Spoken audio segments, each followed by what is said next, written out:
కాశీ గ్రామదేవతను చూపించునా మీకు? భయ్యా భయ్యా, గర్భాలయంలో వారాహి అమ్మ ఎలా ఉంటుందో ప్లీజ్ ఒక్క ఫోటో ఉంటే చూపించవా? ఒక్కసారి చూడాలనుంది భయ్యా అంటూ వచ్చి రాని హిందీలో కాశీలో వారాహి అమ్మ టెంపుల్ ముందు పూలమ్ముకునే ఒక అబ్బాయిని చాలా బ్రతిమాలానండి.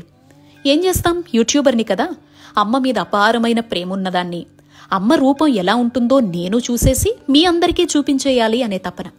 కానీ ఆ అబ్బాయి చెప్పిన సమాధానం ఏంటో తెలుసా?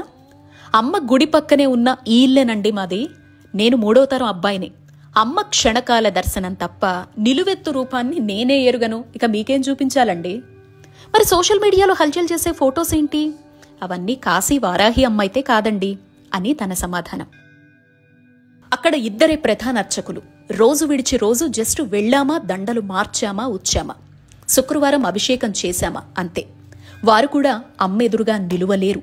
ఇంతకీ ఎవరి వారాహి? కాశీకి ఒక్క దుష్టశక్తిని, ఒక్క శత్రువుని అడుగు పెట్టకుండా కంటికి రెప్పలా కాపాడుకుంటోన్న గ్రామదేవతే వారాహి. అమ్మ రూపం ఉగ్రం. సూర్యాస్తమయం నుంచి సూర్యోదయం వరకు కాశీ అంతా తిరుగుతూ తన కనురెప్పతో శాసిస్తోంది. ఇక్కడ మనం దర్శించాలి అంటే క్షణకాల దర్శనం మాత్రమే.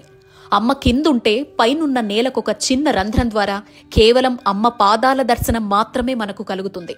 అది కూడా ఉదయం 7 గంటల నుంచి 9:30 గంటల వరకు మాత్రమే టెంపుల్ ఓపెన్లో ఉంటుంది.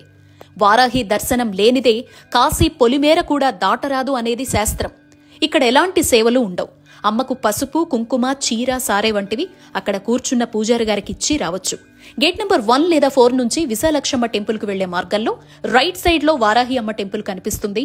ఇక్కడ మౌనంగా క్యూ లైన్లో నిలబడి కాస్త ఓపికతో దర్శనం చేసుకోవడం చాలా ప్రధానం. ఒక్కోసారి 200 రూపాయల వరకు చెల్లిస్తే తొందరగా దర్శనం జరిగే ఏర్పాట్లు ఉండొచ్చు. ఈసారి వెళితే తప్పకుండా వారాహి అమ్మను దర్శించుకోవడం మర్చిపోకండి. జై కాశీ, దివ్య కాశీ, భవ్య కాశీ.